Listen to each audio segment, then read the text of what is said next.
Hello, everyone, and welcome to another behavioral health integration episode. I am your host, Jacob Mittig.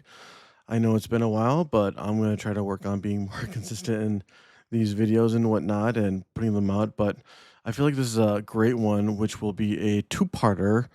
This will be part one, why I quit being a therapist. And just to reassure everyone, this is just a reaction video. I do not plan on leaving the field or quitting becoming a therapist. However, I think it's important to shine a light on some of the main issues we as mental health therapists go through on an everyday basis to really help inform the public on why so many of us are quitting now. So, anyways, I'm really excited for this video. I feel that the video that I'm reacting to is very informative, and I think we're all going to have a great time and make some really good points. So, without further ado, let's begin.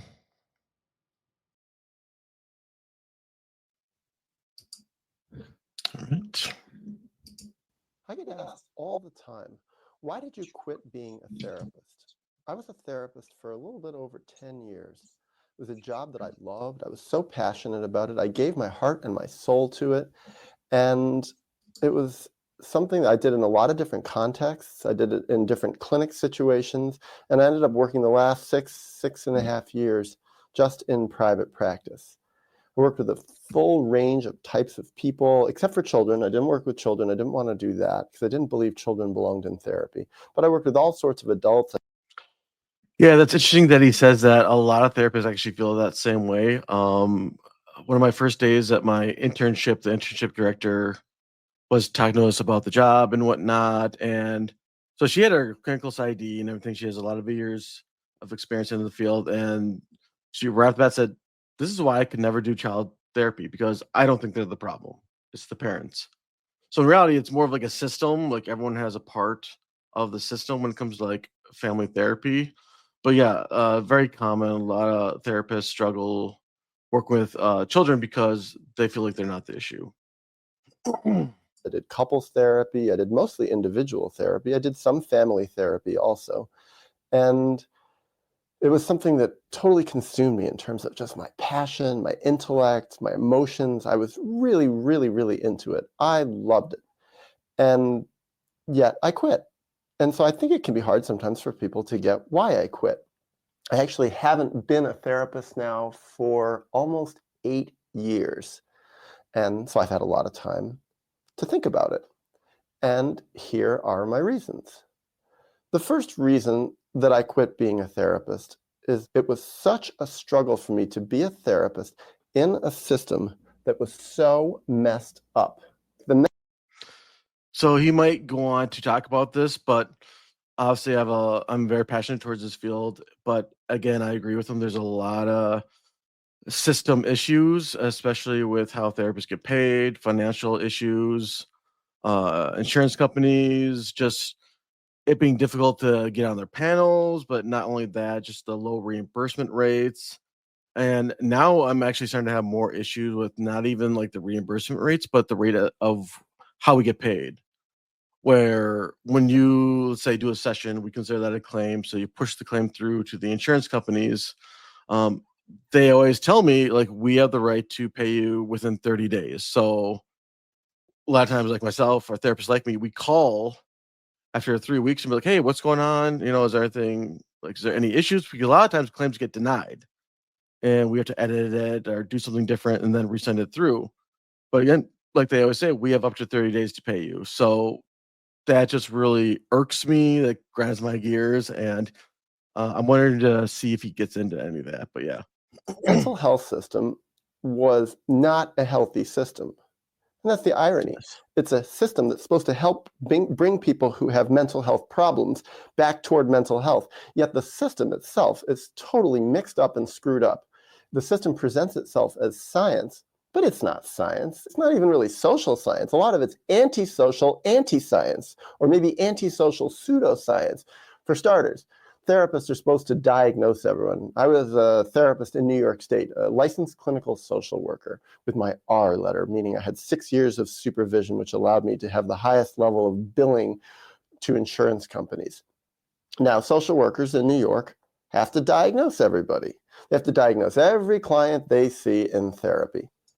So again, in Minnesota, mental health professionals can diagnose everyone. So I have realized since the compact may be coming out, who knows about that, but that's another video for another day. Not all therapists have the same scope of practice in each state.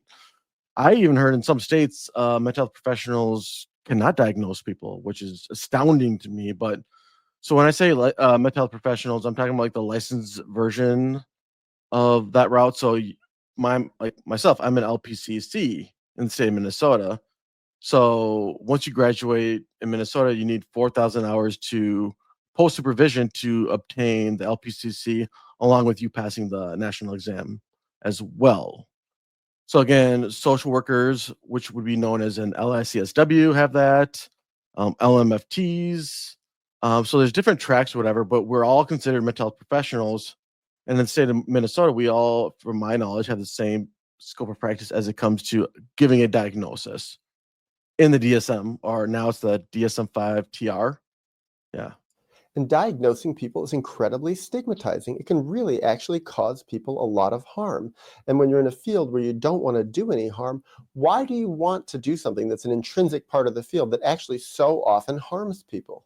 Also, these diagnostic categories are quite arbitrary. Basically, you can stick most people.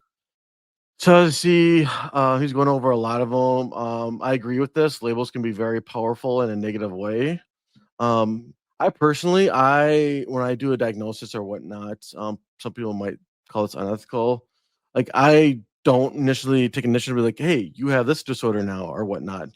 I don't think I've ever had a client ask me, hey, what disorder did you give me? I don't think it's like too important. I think the journey of healing, in my opinion, is more important and going after the negative symptoms that cause issues in their everyday life. I think that's the bigger goal. And yeah, possibly like a diagnosis could be part of the treatment plan to again better guide the client to that mental health related goal.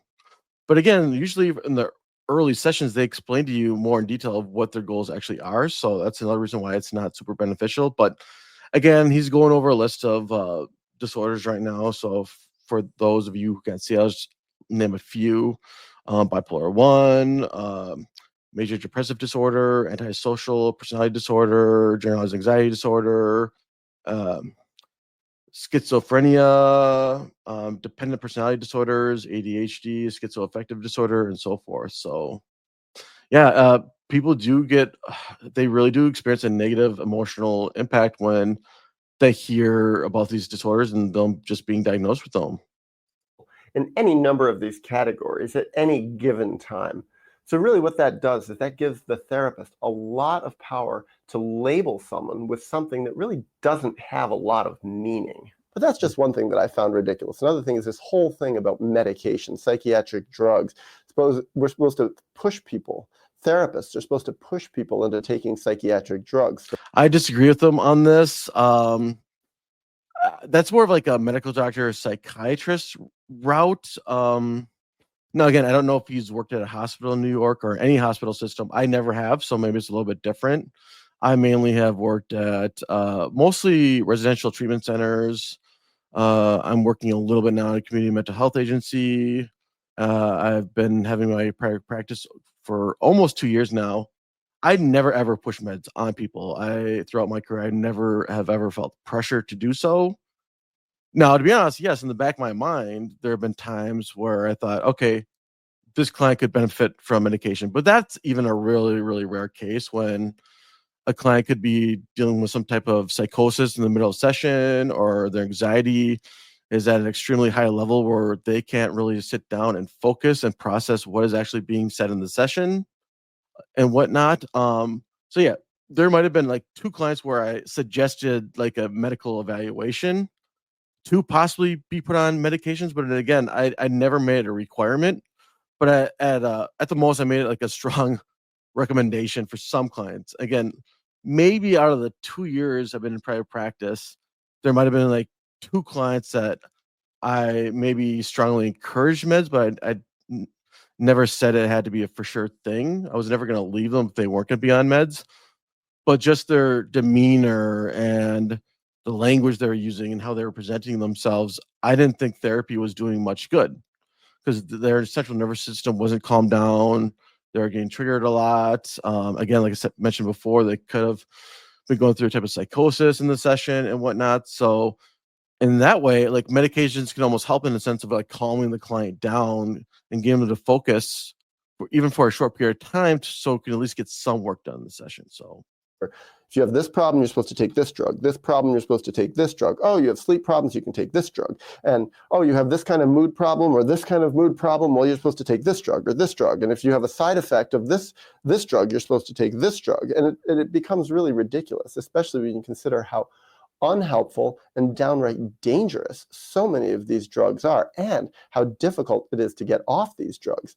Now, there was another problem in being a therapist, being a social worker, being a psychotherapist, was that we were trained to help people get on these drugs, to refer them to psychiatrists.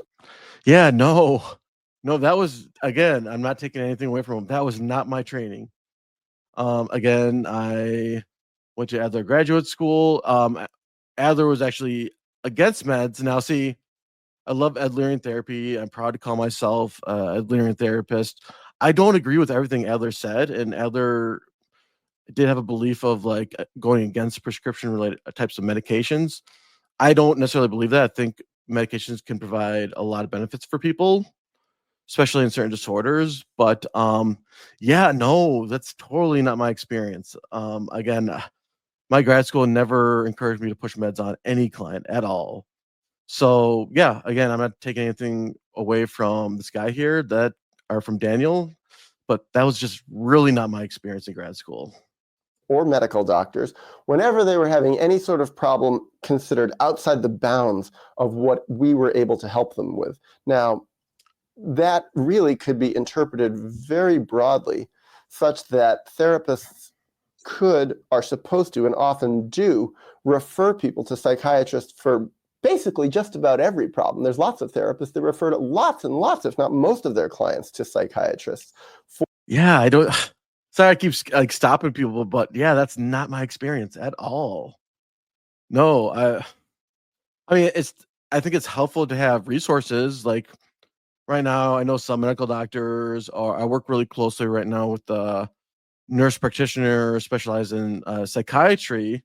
So if a client talks to me about medical marijuana or possible prescriptions, I do refer them to her, but it's not at an extreme rate. So or medication, and medication is supposed to be very helpful in tandem with psychotherapy. Now, I don't agree with that. That was not my observation, and certainly from listening to tons of clients and tons of people in my life, I see that a lot of times the medications weren't helpful at all. But therapists, we were supposed to, according to our education, get people to go to psychiatrists. We're supposed to uptalk medication, like, how waiters, to make more money, they uptalk selling alcohol because no, that's how they make a lot of money. Well, therapists are supposed to uptalk medication, and they never, never, never get in trouble when you uptalk medication, when you suggest to people, well, maybe you have some sort of chemical imbalance, or maybe you have some sort of biological problem that requires some sort of medication adjustment. And it sounds very scientific, and so many people buy into it. But the truth is, what really was our education in terms of medication? As social workers, psychologists, it's ridiculous. It's so unscientific. It's basically, the bottom line is what therapists are trained is, when you can't deal with someone's problems, when it's too stressful, that's when you send them to a psychiatrist to get evaluated for medication. yeah, and I see his point, but it's like no, we're supposed to trust in our training and our therapeutic modalities to again help with the mental health issue.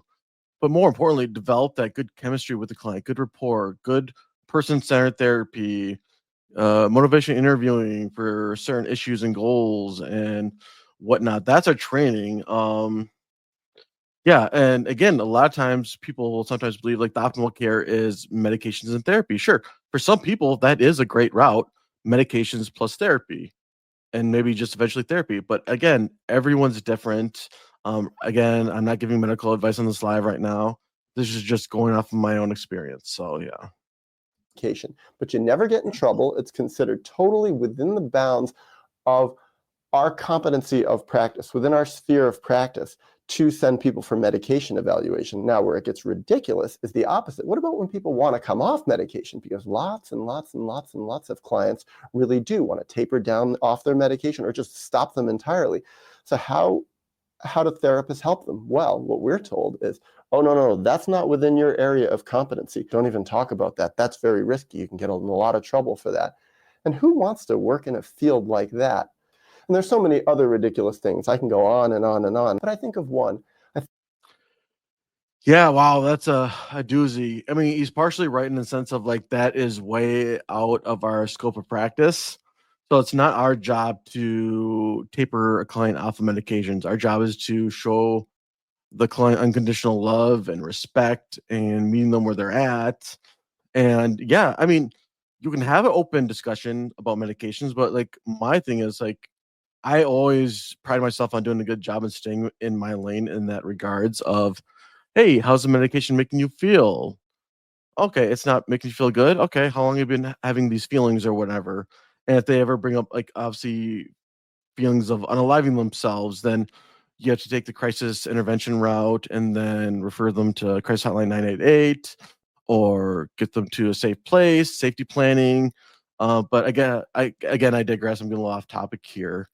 But then I would again encourage my client to have the honest conversation with the doctor on how the meds are working for them, how the medications are making them feel, and the moment when they start feeling really bad on the medications to tell their doctors right away, so then the doctor could help them through the medical way when it comes to their medications. But again, I don't worry about that part of the medication because again, that's going against my scope of practice.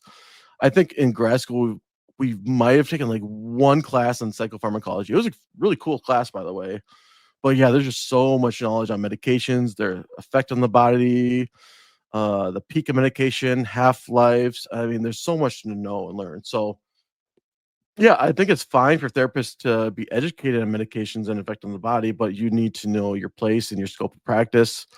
And yeah. Think of someone I worked with, and this happened multiple times, but I think of, and I'll keep it kind of general and anonymous, and I'll even blend it a little. So someone who had been hospitalized multiple times. I was working with this person I think 3 times a week, and the person had been stayed out of the hospital for about.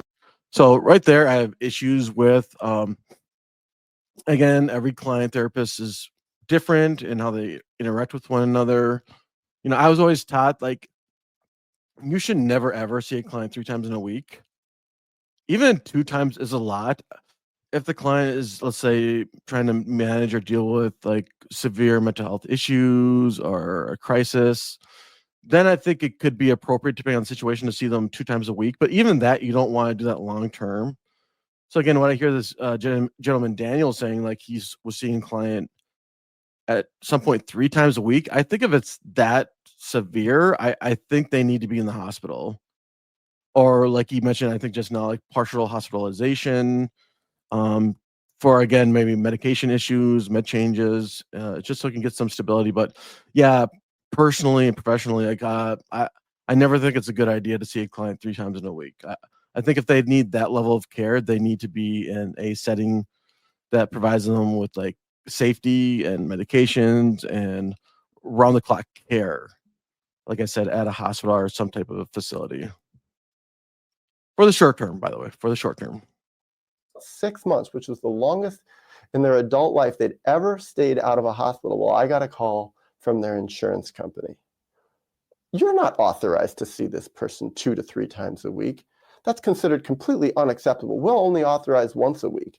And I was like, yeah, but it's actually considering how much it costs to go into the hospital for this person. It was like $1,000 a night to go into the hospital. And this person was going into the hospital all the time, using it basically as a sort of therapeutic help, even though it wasn't helpful.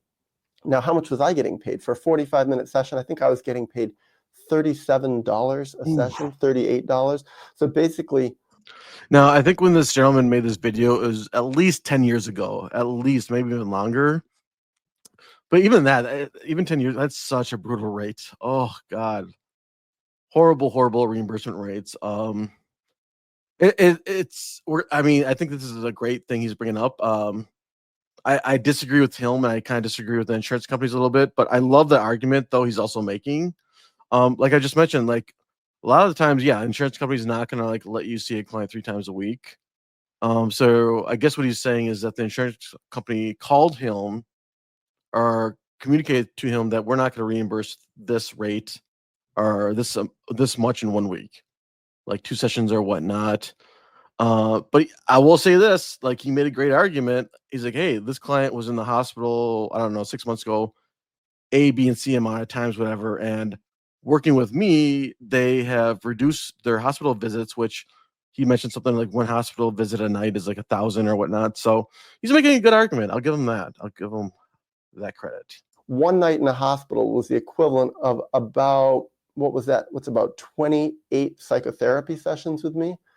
And so I was only seeing the person 2 to 3 times a week. Now, the insurance company didn't agree with that. They said, well, no, we can't pay for that. And then finally, I kept arguing. I said, you got to. See, again, so I agree with the insurance company, but not for the reasons the insurance company's talking about the insurance rates, whatever. I'm more agreeing with the insurance companies from a mental health point of view and a safety point of view. Do it. Come on, this is actually helping this person. And they said, well, what's your treatment plan? Now, I know the mental health field loves confidentiality, except when it comes to insurance companies who don't want any confidentiality at all. They want to totally intrude into the therapy, and they want to know everything that's going on. So for people who are already have some sort of fears and paranoia about people knowing what their business is, it's not very comforting to know that the insurance companies can dig right in and basically legally, before they pay, get all the information. So the insurance company asked me, well, what's their treatment plan? I said, well, their treatment plan is actually very simple. Keep them out of the hospital. And they said, well, but that's not a sufficient treatment plan. I was like, well, how about the treatment plan is doing all the things that hospitalization should have done but didn't do because it wasn't effective? Well, the funny thing is the insurance company, after about 2 months of arguing, and I think not even paying for some sessions, finally agreed to give 2 to 3 times a week therapy to help this person stay out of the hospital because they. Okay, well that's good. Yeah, so I guess the hospital, which right away I'm thinking like major boundary issues, but I guess they have to know to have reason to reimburse the client and the sessions and whatnot. So he mentioned Daniel, like, okay, keep them out of the hospital. And again, maybe on his actual treatment plan, it's he explained it in a more articulate way. One way or one of the goals could be like a reduction in self harm. And again, this is purely hypothetical. A reduction in unaliving attempts and whatnot. Um, and obviously emotional management, emotional regulation, some DBT stuff. That could be a hypothetical treatment plan and goal or for a particular client in this situation. So They realized actually they were saving tens and tens and tens of thousands of dollars just by helping this person come to therapy and actually get better help to stay out of the hospital. again, I don't know much about Daniel. I am going to commend him. That is a phenomenal argument he's making, and one that I think would actually work with the insurance companies because, as we all know, they're all about the money and whatnot. So what he's actually saying here is all the money you guys are actually saving by letting the client come to me 2 or 3 times a week. So you're saving so much money in your hospital bills and reimbursements and whatnot. So yeah, I'll commend Daniel M here on that argument. It's really good. What did this person really need? The person needed somebody to talk to. It wasn't like genius. I think actually the irony is so much of psychotherapy is made into this mysterious world of, wow, the therapists are, what they do is such brilliant stuff and there's so much insight involved. Well, actually, I think a lot of people can do exactly what psychotherapists do and do it much, much better if they just have a gift for being able to have a comfortable, caring, respectful conversation with another person. And lots of people can do this. That's another great reason. There have been studies on predicting therapist outcomes, if they're going to be a good therapist, bad therapist. There's not like a lot of good research on it. I remember when I was just in grad school, whatever, they were doing research on, let's say, like a graduate with like a 4.0 GPA, this and that. So, you automatically assume he's going to be a great therapist, but like research shows, well, one, the more education you have actually diminishes your ability to be a good therapist. But two, the study was also based on like the GPA and how it actually has no effect on how good you'll be. And I don't know how they conducted this research, but they said like a random layperson or general person walking down the street who, let's just say, seems kind of nice, has just as much of a good chance to be a good therapist compared to the graduate school student with a 4.0. So let that really like sink in. So Daniel's making some good arguments here. And now I guess we're getting into his reason number 2. Second reason that I quit being a therapist. There was a lot of pressure on me to make money and to run my business. The last 6 years, I was paying for a place to see clients. It was expensive. I wasn't working in a clinic. I was working in New York City. And when you consider some of those insurance companies were really paying very little, $35, $40 a session, a little bit more sometimes. And that's if people could afford the copay. Sometimes I'd have to write down, they just couldn't afford the copay. And so it was like, it wasn't a lot of money. And then also with a lot of the people that fee paid, I worked on a sliding scale. It wasn't a very high sliding scale. I could understand why some therapists would charge $100, $150 or more dollars a session just to survive in New York City. I just felt that was ethically wrong. I had a lot of clients who were paying more in the $30 to $40 to $50 per. I mean, I disagree with them. Like from one therapist to another one, it's none of your business how much another therapist charges. But let's say if there's a therapist who charges $250 a session, $350 a session, and whatnot. Fine, you can feel how you want to feel, but you have no right to judge that therapist for their rates. And if you're getting all pissed off or angry about that, then that's your issues than their issues.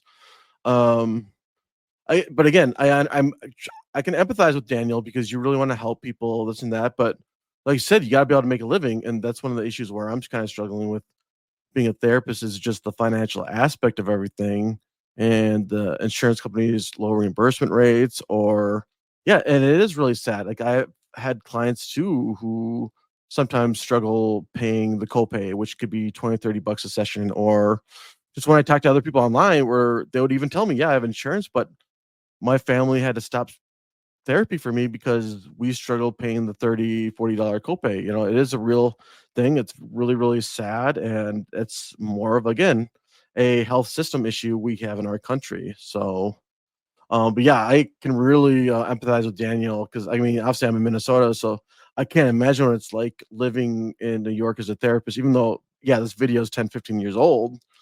But even back then with those like low rates, I'm surprised he made a living if he also lived in New York, but also paying for an office too, really, really expensive. Some of you know this, but like when I started out in private practice, I couldn't see clients in person because I could not afford an office. I do now, but I was strictly telehealth when I started in private practice, which was good. I still got clients, I was still making some money and whatnot. But then obviously, like when you get an office, you can expand your clients because a lot of clients, I would even say more so, want to see you in person. Again, I don't know the exact percentage, but so you're opening a new cash flow in a sense of like clients who want to see you in person. You're giving them the opportunity to see you in person, which again increases your caseload. So, per session range. But there was a lot of pressure on me, therefore, to see quite a lot of clients. That was yep. exhausting. But the problem is, especially after I made my first movie, and actually it was even before that, once I started getting popular at getting a reputation for being able to work with people who were in that state known as psychosis or diagnosed with schizophrenia or bipolar 1 with mania, stuff like that, people who were considered by the system, that I hated the word, but the system that considered them mentally ill.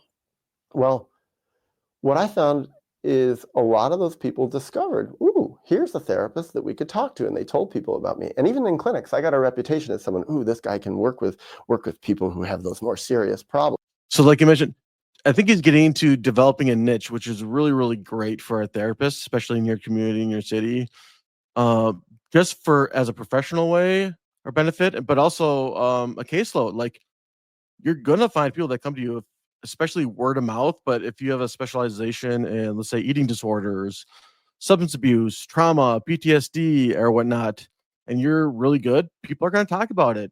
And more clients are going to want to see you because you have that specialized niche. So, yeah, it's good for him. He's willing to listen to them. He has the tolerance. He can sit with them. He's curious about them. They get along with him. They keep coming. They don't skip their sessions all the time. So I started working with a lot of those people. And in private practice, especially when I had much more pressure on me to make money and run a business because I had a lot more expenses, the problem is the people who had the most pain, the most problems, and the most need, the most trauma, the most difficulties in life, the most stress that it would cause a therapist were the people who could actually afford it the least. And that just always troubled me. And I really fought to work against that. I was like, I'm not going to turn people away because of their ability to pay. The consequence, though, was I ended up having a practice that was very weighted toward people who could pay a lot less money. Yeah. Also, because I was willing to charge a lot less money, I ended up getting people who other therapists didn't want. A lot of therapists work with a kind of a simple system. And if you're psychologically clever, even in the first telephone call, when people call up, you can kind of figure out, oh, this person probably has some more problems going on, often because people directly say it. And you can kind of guess a lot of times, well, actually, this person doesn't have much money to pay. And sometimes therapists just right away over the telephone tell what their fee is. And clients, oh, I can't afford that. And so what therapists do is it's actually a very good business strategy. They weed out the people who can pay less. They weed out the people who have insurances that can pay less. And they filter in the people who can pay more. That felt unethical to me. I hated working in that kind of system. So yeah, I wouldn't be surprised if that happened a lot. Yeah, and he's talking about how he's able to get clients. So you got a high caseload, but you got clients who could not necessarily pay the most. That kind of reminds me of the community mental health system. And comment below if you agree with me, disagree with me on this. But yeah, I listen to like a lot of videos, and I've talked to a lot of therapists, especially on TikTok. Even now, when they're licensed and when they're starting out, like you can make a good amount of money. Usually, when you're working in a group practice or let's say the community mental health route, they go by percentage based. So right now I'm fully licensed, but I only get 60% of the insurance. 60-40 split. So the community mental health agency I work with, the 40% for them is just the EHR system, the billing. So I don't need to worry about any of that. That's all paid for. And they do a little bit of marketing for me as well. And then I get 60% of that. So I can imagine most places, if you're, let's say, pre-license, you're probably going to be making around 50% or a little bit less than that. But again, if you get, let's say, 50, 60 clients a week, I mean, you're going to be making some good money. But I can imagine you also being burnt out. Like in your journey as a therapist, you're going to realize like what kind of therapist you are when it comes to like client caseloads, your niches, populations that you do well with or that you enjoy working with. I know me as a therapist, like, I got really bad ADD, ADHD. It's really hard for me to like sit down in an office for like 8, 9 hours a day. Um, Again, I'm not young by any means. I just turned 39, but for me, seeing 7 clients in one day is a lot. Or I think I might have done 8 clients one time in 2 years, maybe one time. But even like I said, the 6 an hour like days, so 6 clients back to back or throughout the day, that's a lot for me. So you have to know that as a therapist about yourself, and then knowing when's too much, where you can set those boundaries on your caseload. another reason that I quit being a therapist, it actually was just an utterly exhausting job. Yeah. I was fried at the end of 10 years, really fried. There's a word we learned it actually in social work school, and it's written throughout the literature, but they really don't emphasize it that much. Vicarious traumatization. I worked with tons and tons of people who had horrible, horrible traumas from their life, from their adulthoods, but mostly from their childhoods, from their early childhoods in their family of origin. And I was on the front line of listening to them and feeling what they were going through along with them, empathizing, listening to their pain, listening to them cry, watching this, also crying along with people. I was crying a lot. I cried every day. It sounds kind of ridiculous 8 years later for me to imagine that I sat with people and I cried in therapy with people every day. It almost sounds like it's not even believable. But it actually was true. I wrote it down. I talked about it all the time back then. And I remember a lot of therapists really didn't relate to me because they were distant from people. They kept people at a distance. They kept all those therapeutic boundaries, which in my experience really don't help people very much, but they do help protect the therapist from the pain. So what I went From burnout, being overly stressed. I had a professor in graduate school tell me you can only take the client as far as you can go. And I believe when she said that, she meant more of like listening to the verbal and emotional trauma that the client has gone through, the type of abuses, but being present with them in the moment while they're telling their stories is a very powerful thing. And it does more than most therapists think. I know, especially early on when I started as a therapy or even in grad school, I'd always be like worried about my lack of abilities, like these fancy interventions like EMDR or trauma focused types of therapeutic interventions and knowing what to say in the right times. And but again, what I've realized, which again, those are good therapeutic interventions. I'm also EMDR trained now, but eventually I learned how powerful it was just showing good active listening skills, being empathetic towards a client, and just being present with them in the moment is such a powerful thing for them.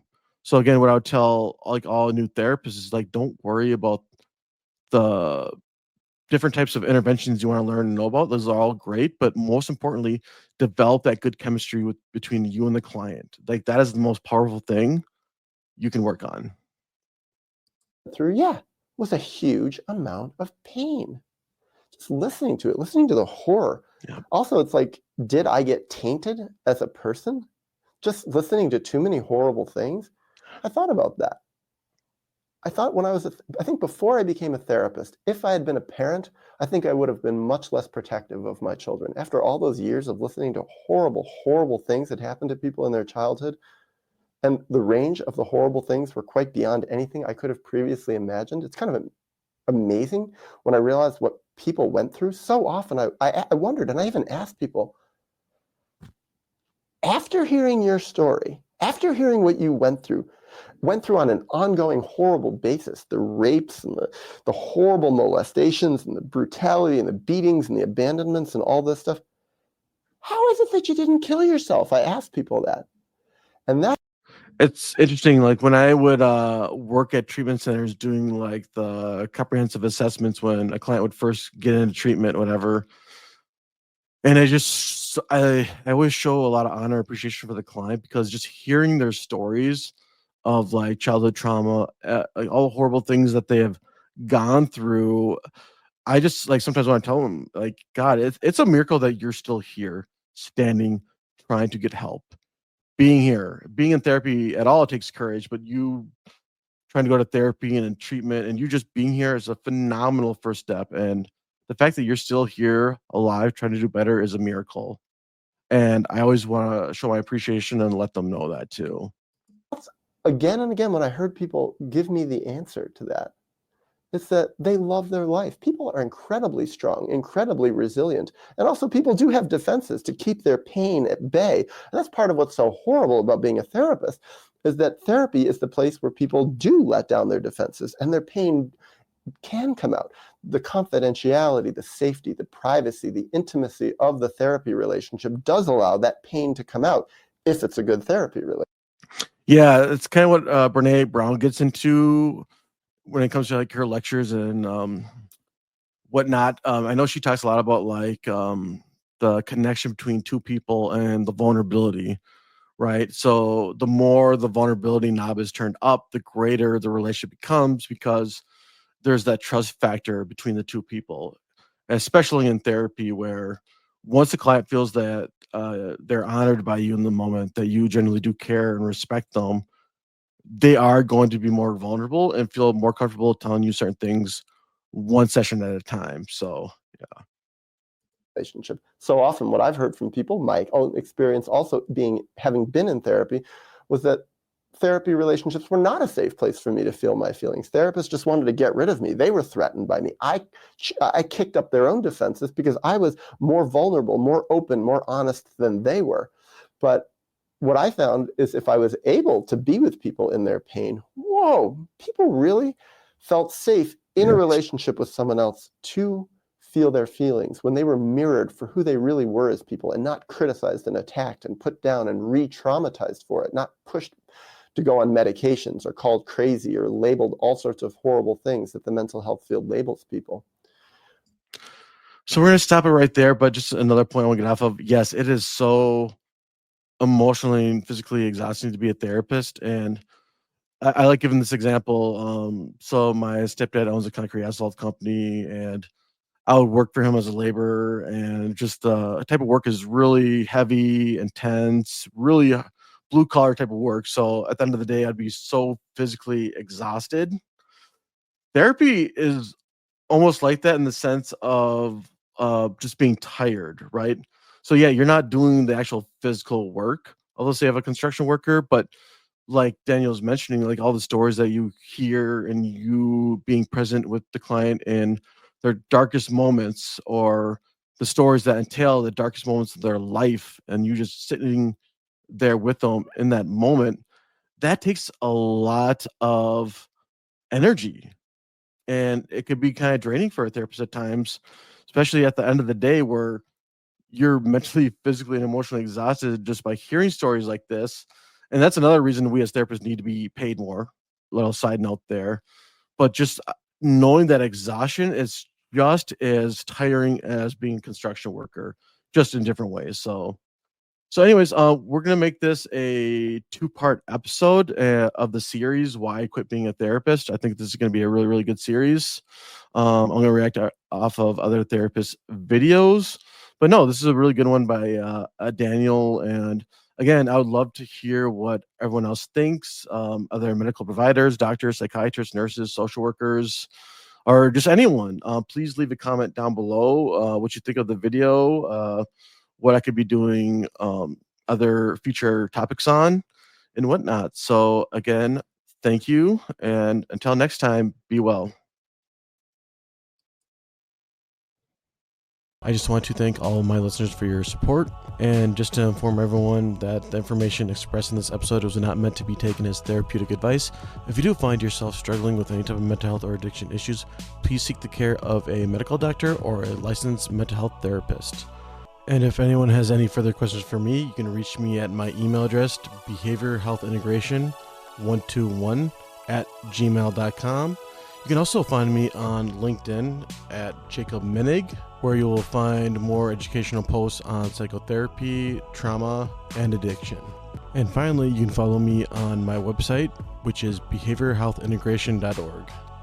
I also want to inform everyone that there is a great new device out there called CalmiGo. It's a breathing device meant to control and manage your breathing rates and the depth of your breathing as you inhale and exhale to again help relieve any type of anxiety and stress-like symptoms. And if you do put the BHI podcast into the promo code, you get $30 off this amazing device. It is a once-in-a-lifetime deal, and you will not be disappointed. All right, everyone, until next time, have a good day. Bye.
Hello, everyone, and welcome to another Behavioral Health Integration episode. I am your host, Jacob Minig.